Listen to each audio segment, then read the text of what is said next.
J'ai rencontré Claude Lorius grâce à nos amis d'Actes Sud au moment où Claude Lorius a sorti son livre qui s'appelle Voyage en Anthropocène.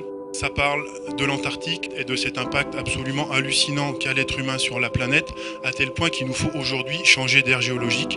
Mais je laisse la parole à Claude pour vous développer ça.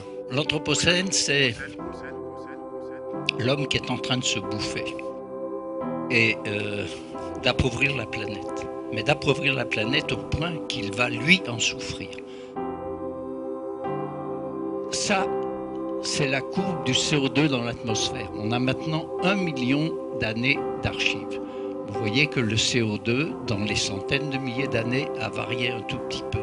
Et puis tout d'un coup, vous voyez, là, il se passe quelque chose. C'est ce que nous avons maintenant, là-haut. Et ce qui nous attend dans les années qui viennent, c'est ce réchauffement climatique que l'on voit déjà. Et bien sûr, nos glaciers en témoignent. 90% des glaciers du monde reculent. Mais l'Anthropocène, c'est quoi et comment on peut le justifier? Voilà, c'est pour ça que je dis que la glace est assez unique, parce que on ne mesure dans l'atmosphère le CO2, je prends le CO2, il y a d'autres gaz à effet de serre, que depuis 50 ans.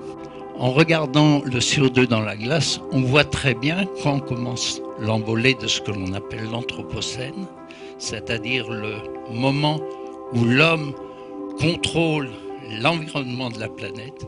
Eh bien, ça a commencé au 19e siècle avec justement l'ère industrielle et les moteurs.